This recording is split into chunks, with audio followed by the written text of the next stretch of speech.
Ayun, tumutulo po ang luha ng ating mga manonood, even me.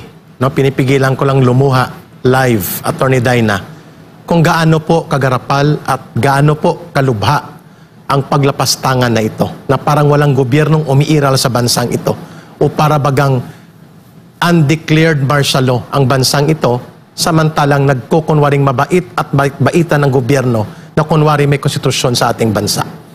Attorney Dyna, bilang abogado, hindi lamang ng Kingdom of Jesus Christ, bilang by profession and by training, gaano kasakit at kalubha ang ganitong paglapastangan sa mga sanktuaryo ng mga worship and prayer at tirahan ng mga sibilyan at mga katutubong nilusob na para mga compound ng terorista ang kanilang pinasok nitong Philippine Special Assault Force and Special Akyat Force na pati pader inakyat at sinira ang mga property at mga sanktuaryo ng pagdarasal at ang pag-exercise ng mga religious and worship activities ng Kingdom of Jesus Christ. Go ahead po, Attorney Dyna.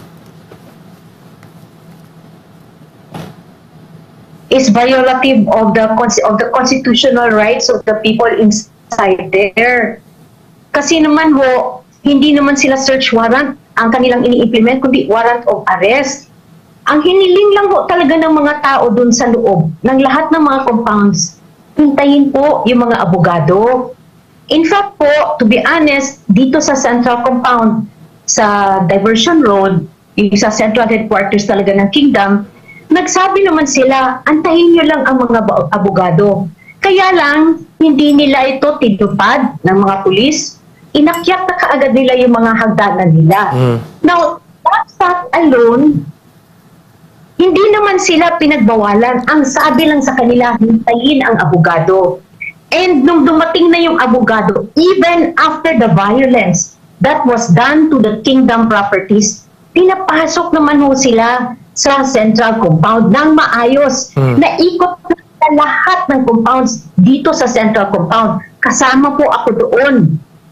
And yet, what they did, especially in Glory Mountain, is violative of the constitutional rights of the people there. Hindi man lang nila nirespeto yung request. Request lang naman yun. Ang sabi pa yata is, walang lawyer. Basta papasok yata sila. Grabe. But I am not about that. Pero yun po ang narinig ko na sinabi daw ng tao. But I have to verify that first. And the fact that they entered places of worship, demonstrated it, inihian nila, niluraan nila, yan po, that is really very much bad po. Now, like I said, hindi naman search warrant ang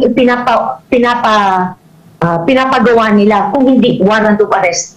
Really po, that goes against the constitutional constitutional rights of the people living there, of the organization itself.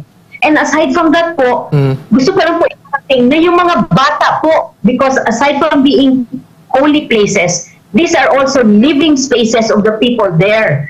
And yung mga bata ho hanggang ngayon, they are traumatized. In fact, we have given them psychological interventions po, and it is now ongoing.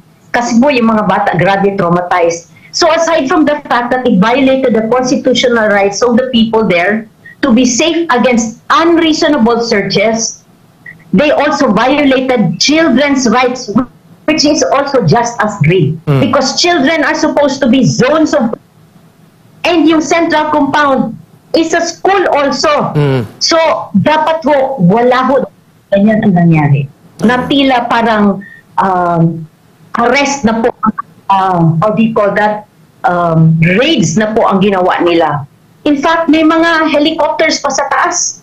Again, like I said, this was really violative of several rights of the people living there.